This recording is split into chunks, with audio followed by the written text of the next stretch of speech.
Plantagenet by Mike Walker. Edward I. Old Soldiers. With Philip Jackson as Edward I and Ellie Kendrick as Queen Margaret.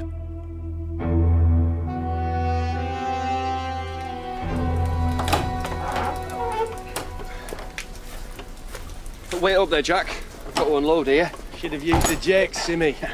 Scottish jakes ain't fit for Englishmen. Oh. So you've no great liking for this country, boys? You what? Who is it? What's he want, Jack? Shove off before you catch you. Ah, well, you see, there's a wee problem with that. Oh? And what would that be, Jock? Well, you see, I can't shove off, because I live here. This is my country. And you can keep it, mate. Yeah. I intend to. As soon as I get it back from you. Oh, God! Oh, look, we're not armed. But we don't want no trouble. The pity of it is trouble wants you, my friend.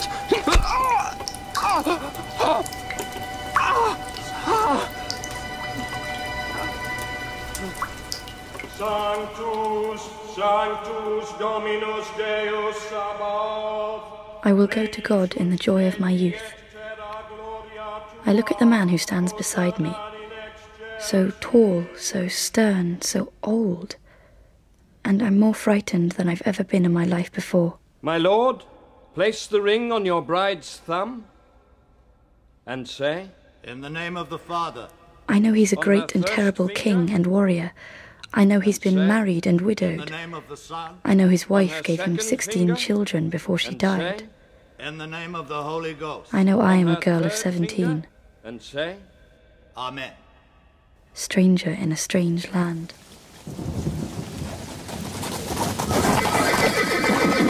If you're in there, William Wallace, I call on you to give yourself up to the King's authority. What do you want?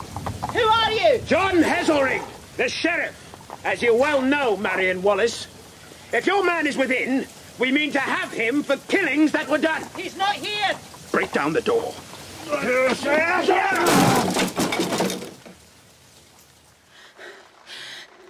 You're a cruel man, Sheriff Heselring. And you are a rebel, and will pay the price for it. Is this the King's justice? Haul her up, Sergeant. Sir, she's dead meat. No. I said, haul her up. No.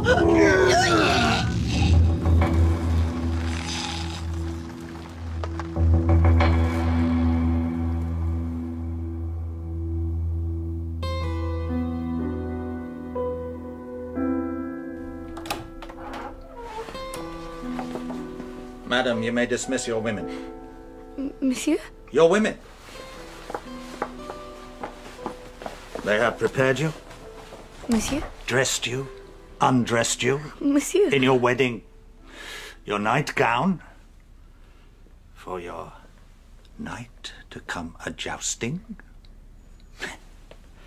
A jest, madam. Are you fond of jests? Madam.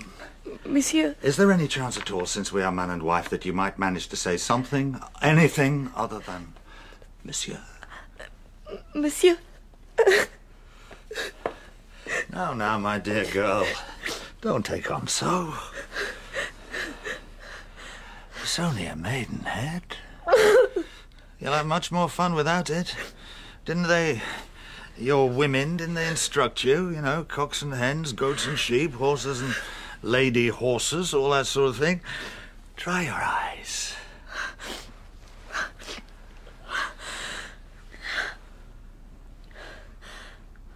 I'm sorry, Majesty. I have the preparations, but now the moment, it is not the same. It is so very here. I dare say it is, my dear, but you know how these things are done. We have settled the matter of Gascony. It stays English. I become a relative and give my duty for it to your brother Philip of France.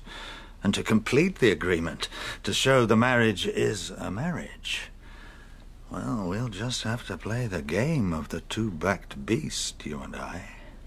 You know he'll get a report from one of your women. I know my duty, sir. Please, avail yourself of me. Shutting your eyes and clenching your teeth, Margaret, is not... Take it from someone with a bit of experience, is not the best way to begin.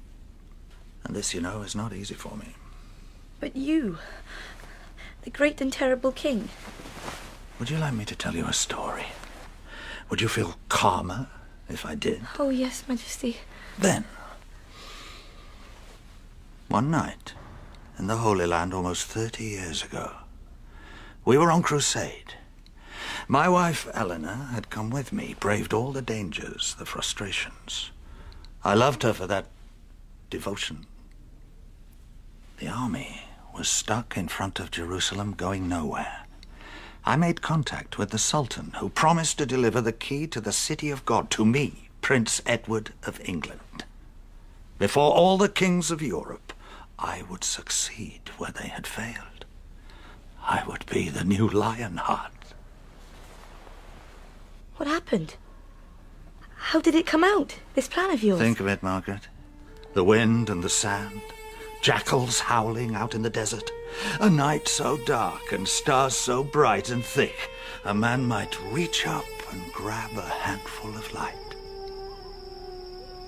A sentry walks the perimeter. Far enough, friends. Or not? Friend. You look like a Saracen to me. And I don't have no Saracen friends. Peace be upon you. I have papers from the Sultan for the young English lord. He will wish to see them. I don't know, I can't read. I carry the Lord Edward's ring as a pass. Can you see that? Yeah. All right, you can come through, but I'm watching you. You're all bloody scorpions as far as I know. Who is it? What do you want? I am the one you expect, my lord. You have the proof? I return your ring. Yes, it is yours. It is mine. I thank your master. Sit. Do you take wine or some water, perhaps? I have all I need. But I will sit if I may. I have come far tonight to see you, my lord. From the Sultan? From the mountains. From paradise. And you have authority to speak in the Sultan's name? I have authority to speak and act in the name of my master. And what does your master have to say to me? That in this world there is no end of the cares of princes, and that a man will be ground down as the grain between the milling stones until he is nothing but dust in a desert wind. Does that mean anything? I'm a practical man, my friend. If your master has something to say that I can use, then say it. As you wish. You will never take Jerusalem. This land is lost to Christendom. Go back to the north. If you stay, you will be lost also. I thought you would have a different message. Never mind. I'm not leaving until Jerusalem is regained. Tell the Sultan... My master is not the Sultan. He is the old man of the mountains. Damn you to hell! I shall wait in paradise. Treachery! Assassin!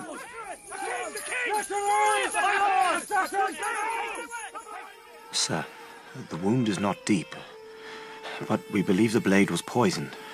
The Queen sucked the poison from her. She is not harmed, Roger. Tell me she's safe. She is, my lord. But... What is it? The flesh around the wound. It still blackens. The infection may have spread. Sir, you must prepare your soul. Not ready, Roger. Not by a long furlong. Got too much to do. If the flesh is rotten, cut it out. Tell the doctor, be merciless. Cut as far and as deep as he must. And cauterize the wound with fire. Queen Eleanor risked her own life without a thought. It's like the tales of Camelot, of King Arthur and his court, of his Queen Guinevere. It is so beautiful. Yes. And as I lay there biting through the leather strap, I thought of Arthur and his knights and of what he had made. And I swore to myself if I lived, I would make something too. I would make England one, united. A castle on a hill that would withstand every attack. King Arthur and his knights. And to remind me that in the end even Arthur died. I keep the assassin's knife. But I could not keep Eleanor. I am so sorry, Majesty, but I cannot be your Eleanor. There are many things a king can and must change, but some things, no. And I don't ask it. Just be my Margaret. Then, Majesty, I will try. And I will be your Edward. And we will get to know each other, and we shall try and do our duty, as a knight and his lady should. But not this night. We'll sleep together, Margaret, but chastely, and in time... But, Majesty, what of the treaty, the sheets, the blood that must seal the deal? This blade is not poisoned. A plot hatched between us, my dear, that will forever remain between us.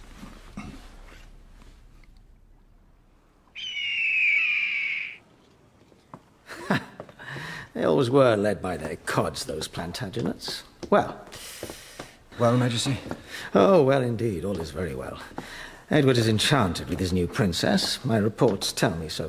He's living in a dream world. Arthur and Guinevere and all that rubbish they believe in. They have no grasp of the mind in England, Leclerc.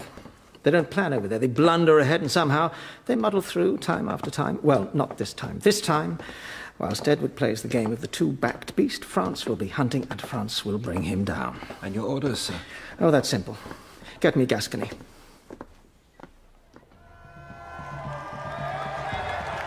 For a while it seems we live in Camelot, a magic court where all the stories come out well in the end. We are happy. I am with child, and in this Camelot there are no enchantments. Here, Margaret, in this very abbey, Arthur and Guinevere have their rest. Your Majesty's welcome to Glastonbury. My Lord Abbot, it is good to be here again in this place. I promised the Queen I'd show her the tombs. You are interested, madam, in Arthur? But yes, I have many stories of the king and his knights. But how did he come to be here? Oh, no one knows, madam. When the old abbey burned in the reign of the great Henry, the king's illustrious ancestor... No need for flattery, Abbot. Your stipend is secure. Yes.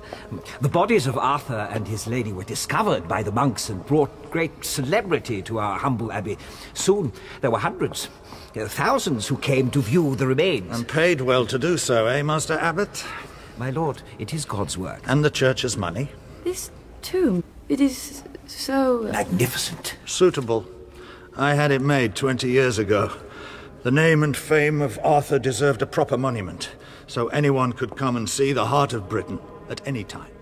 But do not some say the king will return again? Indeed they do.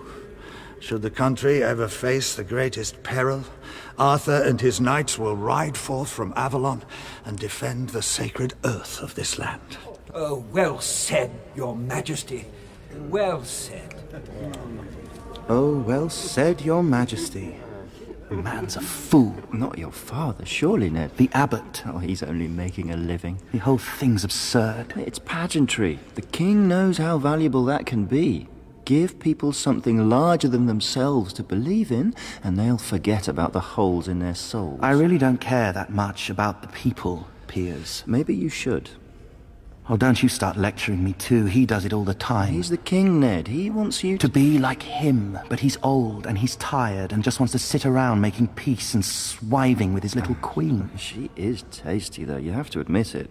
I hope at his age I'm still limber enough to joust with a dish like that. Down there for dancing, Gaveston. Up here for thinking. My father is weak. The country's never been stronger and more at peace with itself and the world. Is that so bad? He's weak because he gives his power away to the barons. Roger Bigod, De Bohun, even Bishop Winchelsea, and they're all old men.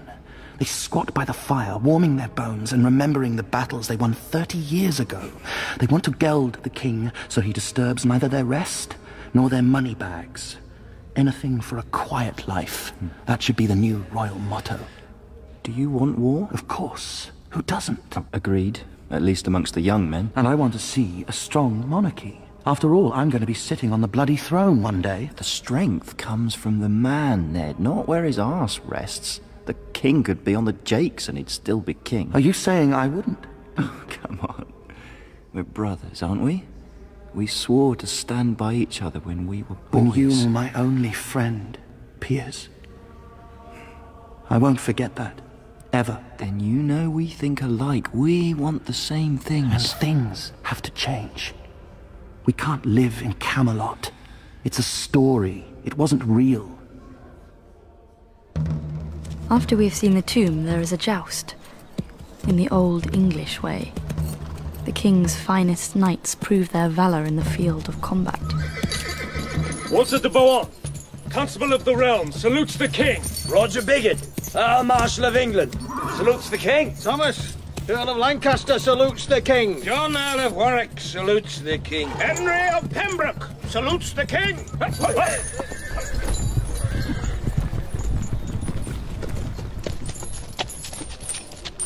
Sir Piers Gaveston salutes the Queen. Your Majesty, permit me to wear your favour on this day.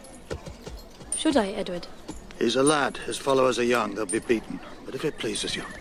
Mother, if I may call you so, Your Majesty. I hope I may be worthy of that in your eyes, Ned. Then for my sake, give your favour to my brother Piers. Ned, you're riding for a fall today. You think so, Father? Mother, what do you think? I think you may wear my favour, Sir Piers, and fight valiantly, win or lose. Majesty, I am your knight, and we'll give these old men a trouncing they'll not forget, in honour of youth and beauty. Hup! Ned! With me! Yeah. Edward? It's not for a common man like Gaveston to lead a prince. I do not quite like that fellow. He is very handsome. Very, formidable. And very pushy.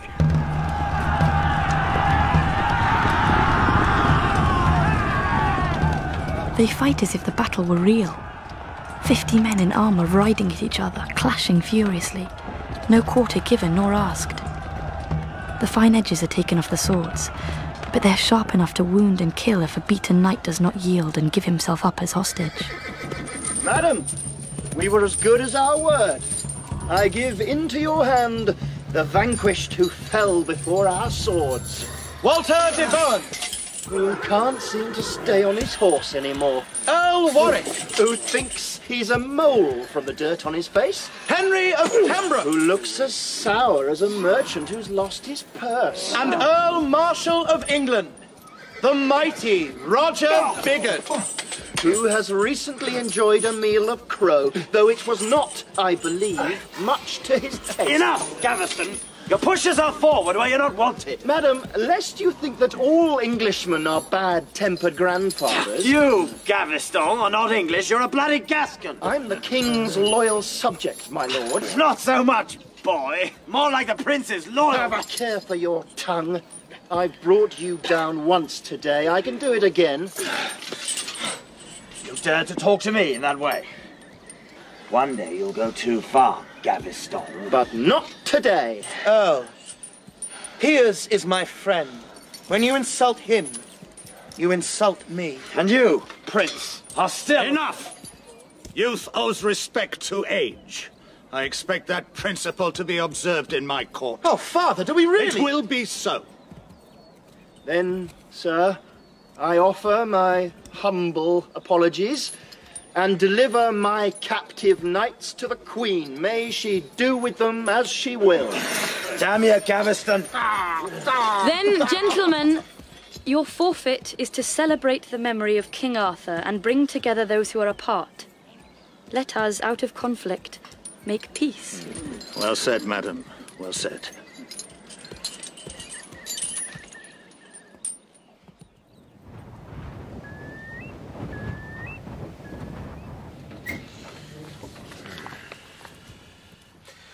Sergeant, is all secure? It is, Sheriff. They'll not come visiting tonight. Not the weather for it. The Scots don't give a toss about the weather, my friend. They're like goats. The rain runs off them, the sun bakes them. Makes no difference either way. As you say, sir. Is there anything else? And ask my wife to come through, will you? And you can tell the kitchen we're ready to eat. Sir.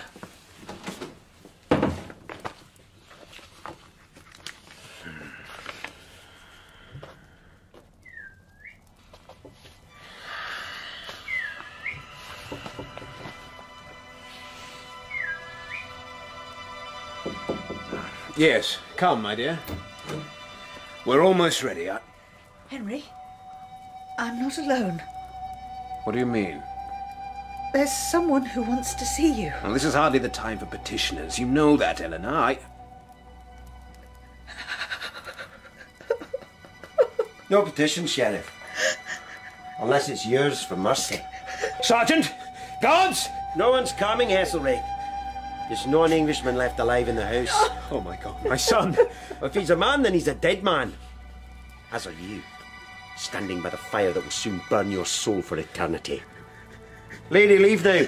You didn't want to see this. Please spare him. He...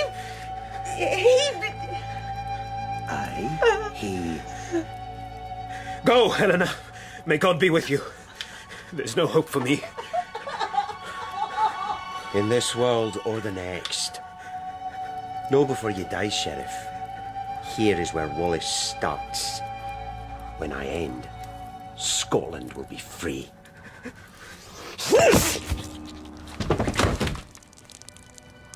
Burn it! Burn it all and scatter the ashes!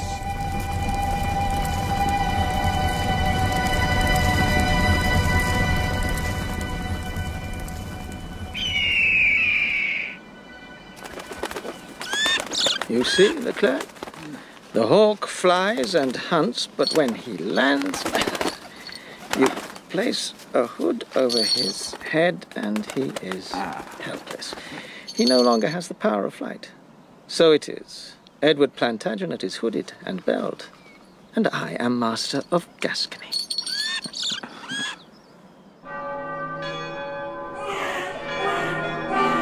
From conflict let peace be born. And a son is born to us, Thomas, and we have great delight in him. Feel that grip already. He'll hold a sword like a knight. And he'll be tall. Tall as you, maybe. Well, most of us tall men, except for John. They say he was a short man. Does it make a difference? In a king? Of course. He must be seen to be grand. It helps. He's hungry. Nurse. And he must be certain and know his own mind, even if he is wrong. Uncertainty in a king is worse than death. My father, God save him, suffered from the worm of doubt. He was too good a man to rule. He thought of others, of God, of what was right and wrong, and not of what would do the job. And your son? Ned is a weathercock. He goes which way the wind blows, and I fear there will always be someone to blow for their advantage rather than his. Will he make a good king? Weathercocks don't, my dear. I sometimes wish to God that he was the man to rule, and then I might step aside and go to some monastery and read pious books. And the occasional romance, too. No, you could never step down from your throne. You are the king. I am almost 70 years old, Margaret. I have seen so much, and sometimes I am so tired. I could sleep. Come. Your Majesty, there is a letter. You see, no rest for the king. Well, from our people in Gascony. Can't it wait? I'm afraid it can't. As he reads, his lips moving just a little with the words, it's as if, by the enchantment of some wizard, the walls of Camelot shatter. What is it, Edward? That whoreson bastard brother of yours, madam, has lied and cheated. And may he choke on his own treacherous tongue and go down to hell where the devil will find him a fit companion, and God can crap burning turds on his shite-eating head. The snake has gone back on his word and marched into Gascony. 2 of our garrisons hold out. He offers them terms. He offers in my province. What do you know of this, madam? Nothing. How could I? Does he think he can buy me off with a young wife? He's wrong if he does. There are wives enough and to spare. Sir, you do yourself no honour with such words. This is your son. I am your wife. Madam, I'm sorry. Bigod, summon the council. Sir.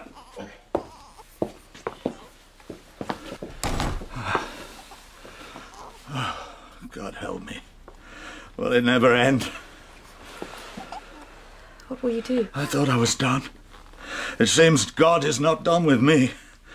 I am tired, Margaret. That's what Philip rests his hopes on.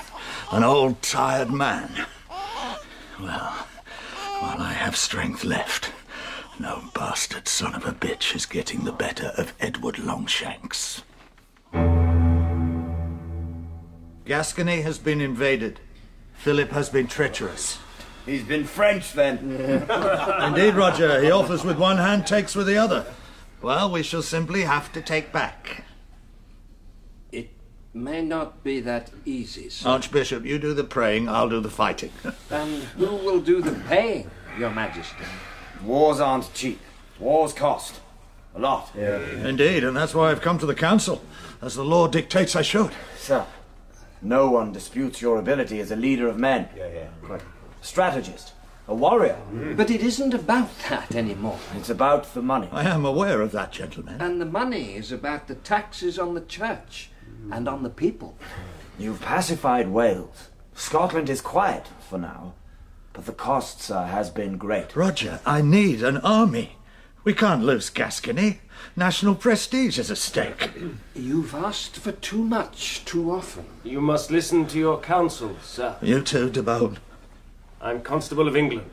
It's my duty to speak. For your treasure chest. There's no treasure left, sir.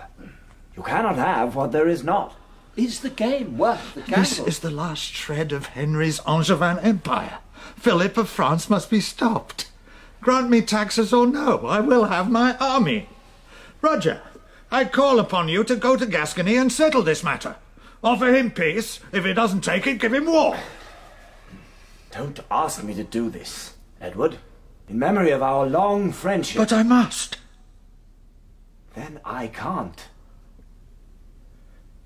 By God, Earl, either you'll go or you'll hang.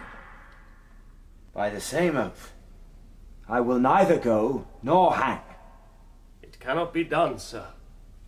We have to negotiate. The rest of you? We think alike. It's not the money and goods alone. It is the ancient liberties. Archbishop, you may care to think that in the end, the ancient liberties are generally saved by a platoon of soldiers.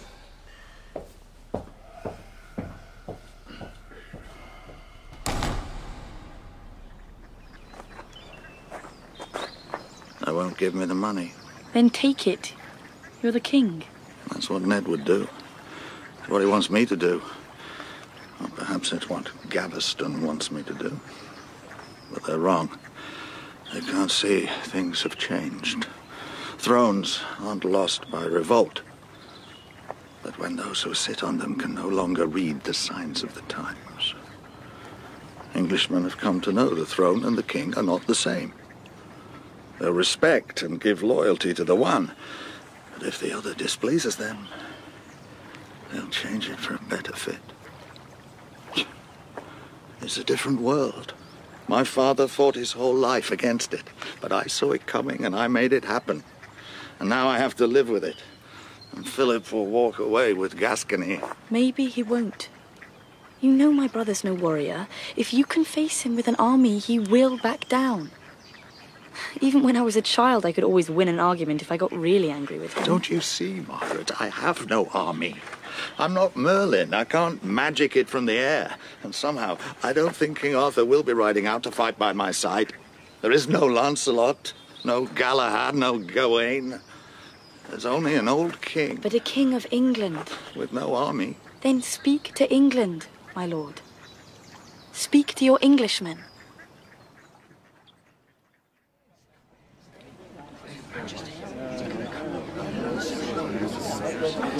People of England, I stand before you as your king, Edward by name, so called because my father loved the English martyr Edward the Confessor and made a shrine to him and named me in his honor.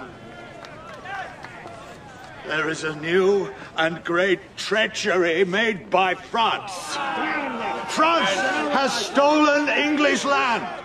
Land held by us since the time of Brutus and King Arthur. I stand here today as your king. I am your house, your wall, your castle.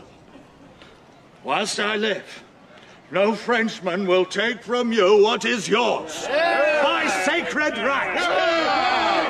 The Parliament and the Council will not pay for more wars. They would sue for peace and allow Frenchmen to strut on English land. I go to fight for England and cast down the French thief. I may not return. You will, sire. I will die in battle as your champion if God so wills it. And I ask you now to acclaim my son, young Edward, as my successor if my spirit should depart its earthly home in Gascony. And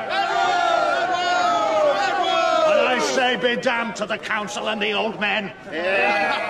Who here will go along with Edward Longshanks and take a short walk in Gascony to kick the arse of French felons?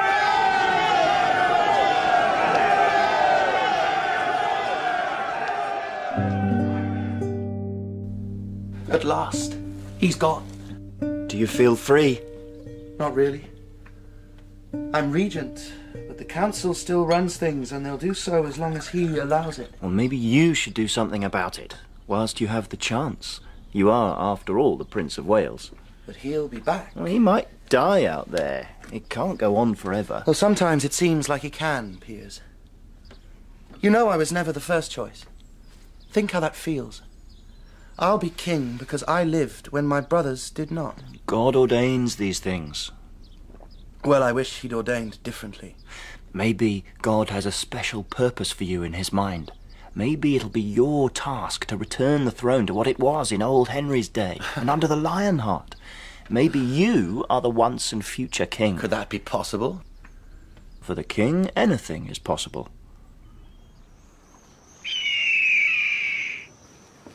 So you are here, Edward, not at home with your wife? She sends her regards, by the way. Does she really? No, Philip, not really. She thinks you're a snake. She always had a sharp tongue. But a pretty girl, eh? Did you hope she'd keep me at home swiving? I surmise that at your age perhaps you no longer felt the trouble of Gascony worth the effort. Or the cost. Let's not play games. We both know you're as strapped for cash as I am. They call you Philip the Fair because of your golden locks, but your soldiers have a different name. Philip the Unfair, who never pays his men on time. We have similar problems. Here's something I've learnt, even at my age. Men will fight to save their lives because they are well paid or because they believe in something. My men fight for glory. They'll get it. Your men fight for money. They won't. But it doesn't have to be this way, Philip. What are you talking about? I confess that I had rather hoped things would turn out differently, but now, well, I can hardly turn tail and run, can I? No élan there. Your daughter Isabella, my son Ned. We'll marry them. An alliance. You leave Gascony in a casual sort of way. It'll seem like this was all a diplomatic mission and not a war at all. It could be done? We could do it. Then I ask, what war, cousin? It is, as you say, a joyous occasion. France and England. England and France. A detail. Who comes to blows over a detail? And once again, peace and prosperity will reign. For Scotland and Wallace, let no one English bastard remain on our sacred soil!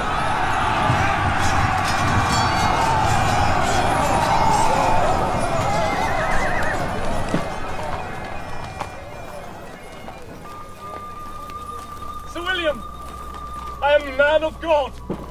I would talk with you under truce. What do you have to say, Bishop? It seems to me God's not been of your party this day. In the church, I have only women, children, the old and wounded. We're no threat to you. I beg you, Wallace, in all mercy let us go. We offer our surrender. Can you offer what's been taken, Bishop? Your rate no longer runs in this nation. But then before God, grant us mercy and we will go. Before God, there is no mercy. Burn the church! Any that try and escape, cut them down!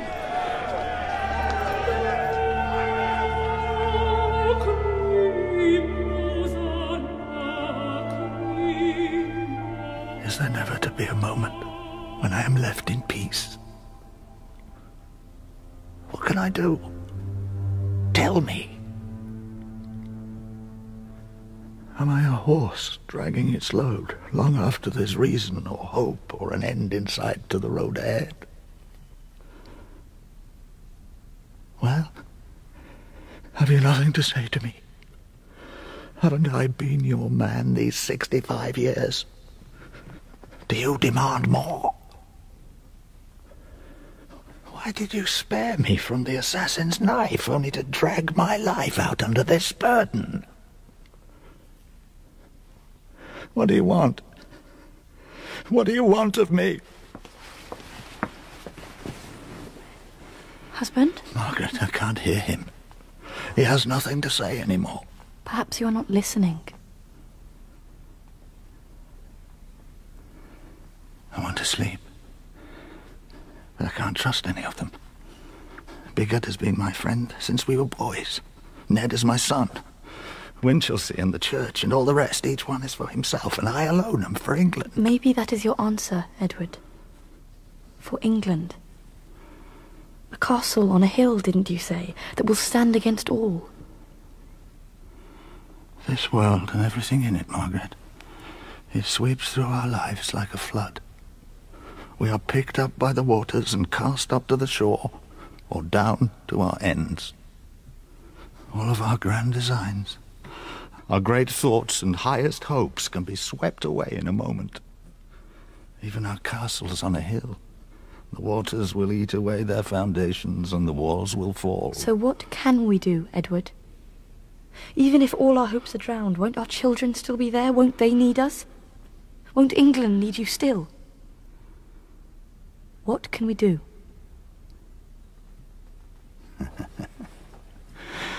We can get on with it, Margaret.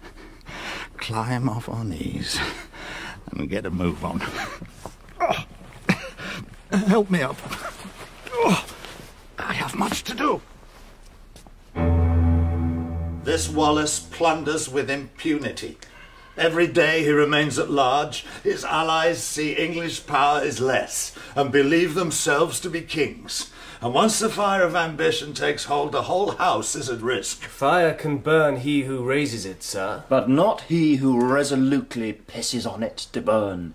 Whereas he who pisses into the wind... Take care, Master Gaveston. I know where I stand, sir. Do you? This is our business too, de Bowen. So far, Prince, your business has been spending money and playing games. Forgive me if I find it difficult to see you or your friend here as serious men in serious times. This is not a joust. No, it's war, and war is a young man's game, so I suggest you leave it to us. There have been disagreements between parties. Things have been said and done that were unwise and hasty. All that must be forgotten now. There is a greater threat. The threat to the law and the charter is great too, sir.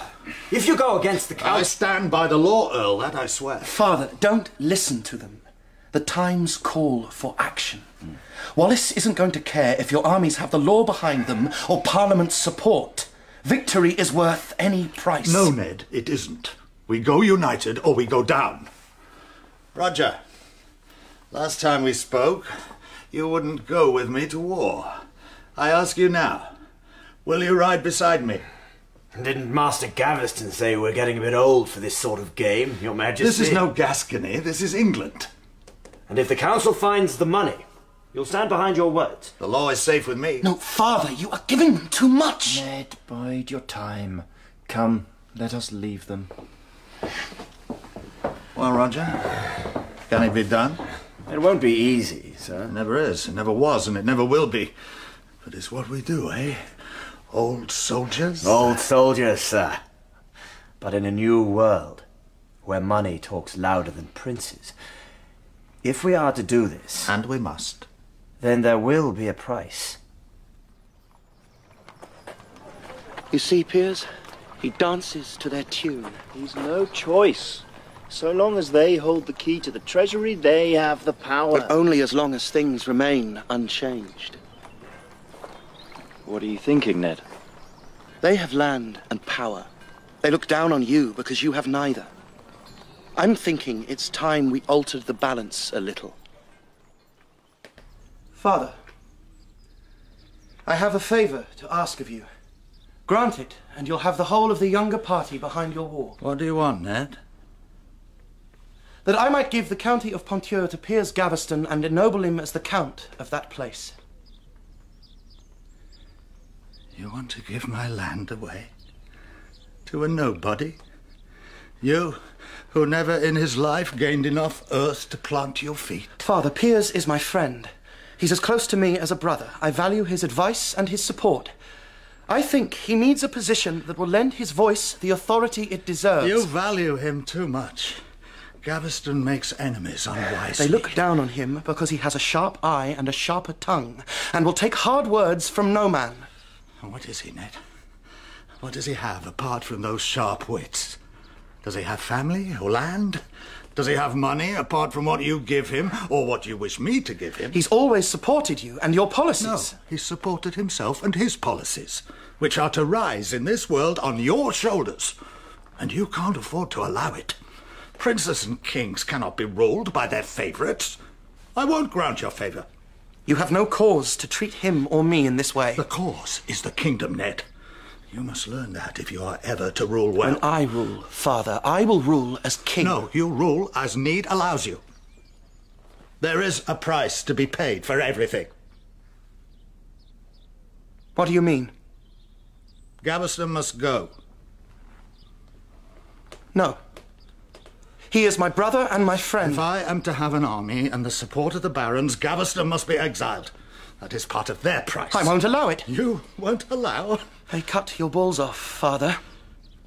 They've made you weak. You whoreson bastard, you speak to me of weakness! By God, if I could do it now without breaking up the kingdom, I'd see that you never, ever sat on my throne.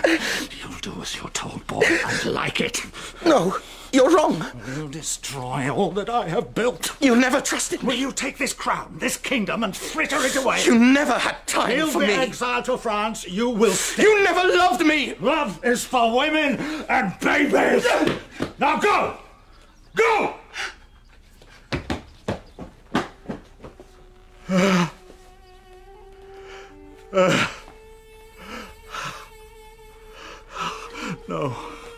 No, not yet. Not ready. Not by a long furlong. Got too much to do.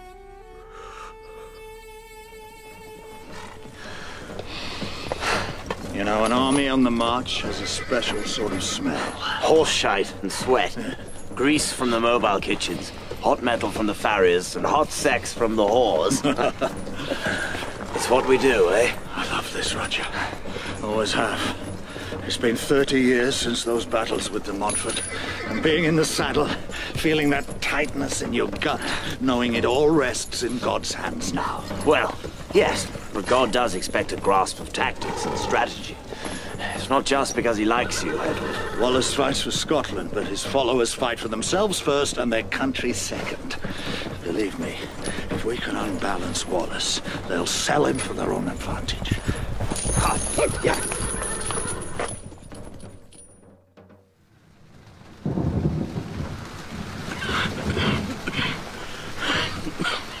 Roger, next time I go on about the glory of war, remind me of this night. If our armor doesn't rust by morning, we can give thanks to God. I believe the Scots Call this a fine, soft evening or some such thing. Sleeping in armour somehow isn't the fun it used to be when I was 20. And my bloody horse stepped on me when I was trying to rest. We can't take the chance of standing down. Wallace could fall on us at any time. Blood. There's blood, Edward. It's nothing. Leave it. Sergeant? He's out there, my lord. His forces are drawn up on the hill, pikemen to the fore. That'll take some getting through. How many? Less than half our numbers, I'd say. Then we strike at dawn. Not you, sir. Let us. Miss the battle? I don't think so, Roger. It may be the last chance I ever get to fight in the saddle. First light, we put our trust in God. And an outflanking movement. And a liberal handout of English gold to the nobles of Scotland.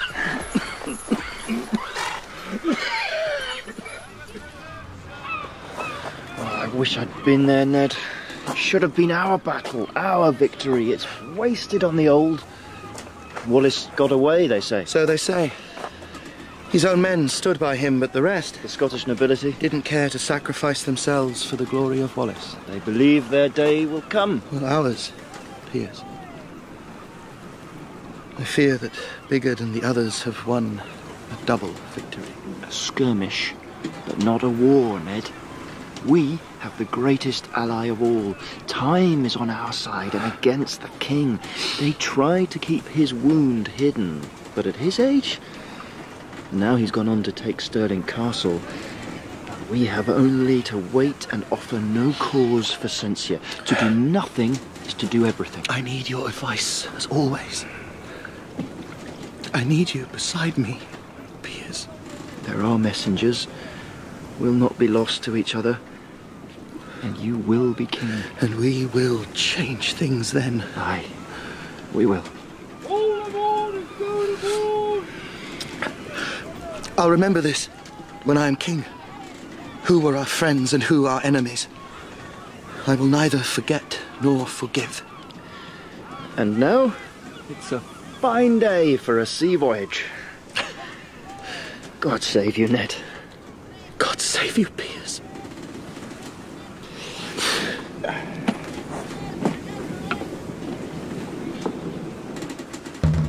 Heave!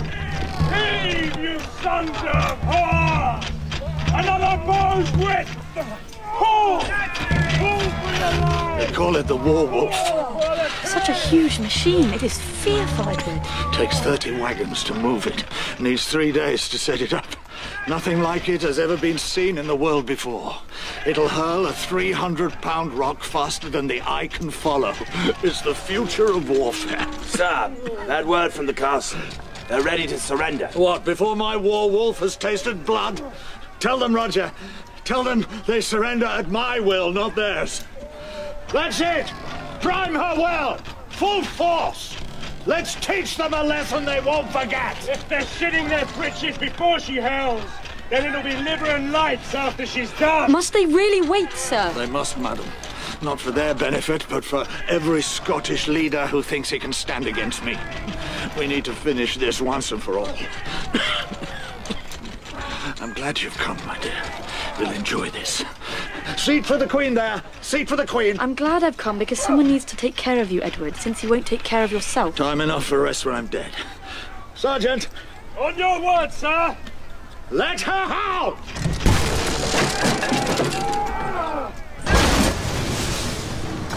By the Lord! The whole wall's down! Another! Before they run up the surrender! Don't worry, sir! If they do, we'll just knock the whole bloody tower over! Now pull! Break your backs! Madam, war is better than hunting.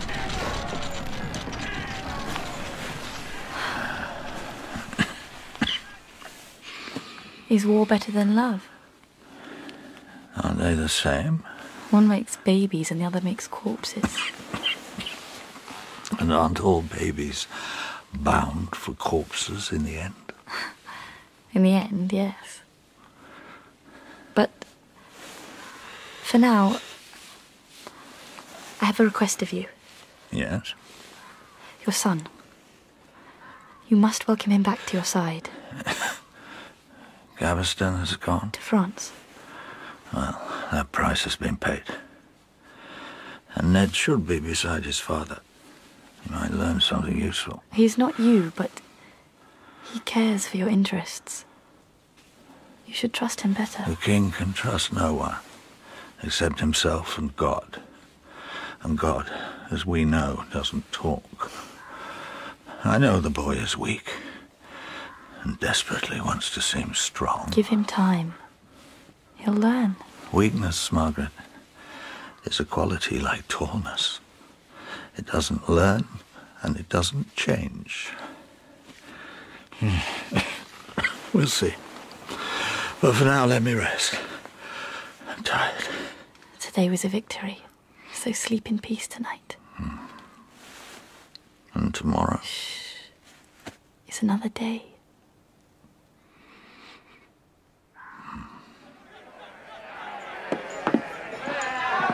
You've drawn a good crowd, Sir William. They may go to the devil.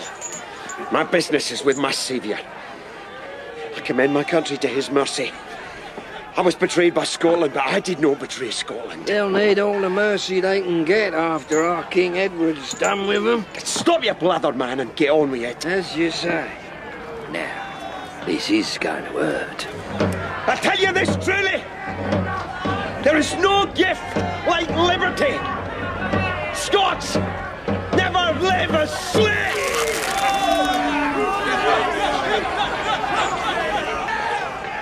After the last victory, things change. Edward is terrible in his reprisals against the Scots. It's as if he knows there's little time and so much to do. Once we had talked of bringing peace from conflict. Now there is only conflict. The king is in council. Your Majesty, the news from Gascony is not good. King Philip has walked out of negotiations. He'll be back. There's nowhere else to go. France can wait. Scotland cannot. This Lord Robert Bruce, he's broken the king's peace. Killed a man in front of God's holy altar. He means insurrection. I agree. We must intervene before he goes too far. I said building wooden castles would not hold the country. You know we can't afford stone. And we can't afford another army either. Men won't come without money. They will if the king leads. Edward, you cannot. Whilst I can hold a sword and ride a horse, my dear, I can. Englishmen will come to follow my banner. I don't need to fight. I doubt if I could do that anymore. But I may be seen, and to see Edward Longshanks as your captain is no small thing. To die is no small thing. That, Margaret, the poorest man in the kingdom can do that. That's nothing special. But to be the king and to lead, that's something else entirely. That is duty. Sometimes I wish we could be free of duty. Would Arthur have said that? Or Guinevere? They're in their tomb now, but they live forever. Thank you. What do you mean? For caring about this old man. If I don't come back, remember you are young still. And after you, there are no other men, my lord.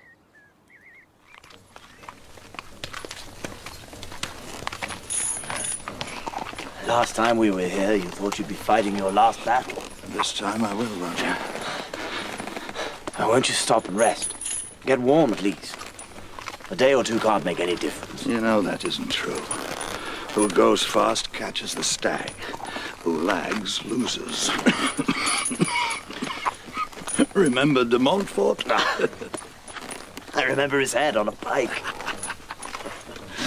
Oh, you've seen some difficult times together, Edward. That's for sure. The man who wanted to kill me in the Holy Land told me in this world there is no end of cares for princes, and that a man will be ground down as the corn between the milling stones until he is nothing but dust in the desert wind. I am Edward Plantagenet, and I am dust. And we got through in the end. We'll get through this. Edward?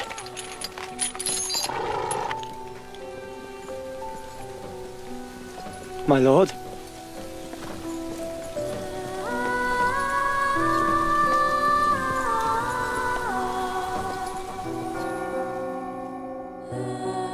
They bring him home. My great and terrible king, my Arthur.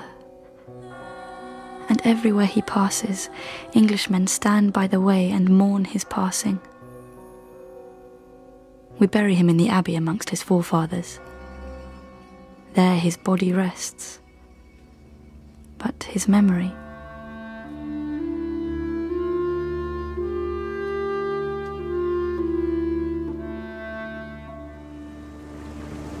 I told you, Ned, time was on our side. More than time enough, Piers.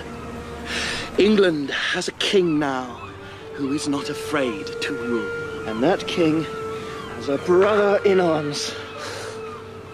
There are going to be a few changes around here. Believe me. We'll start with the council and then Parliament. Let's show them who we are, Piers. But what about the Scots? Oh, bother the Scots. We've got a kingdom waiting for us. So, let's go and get it.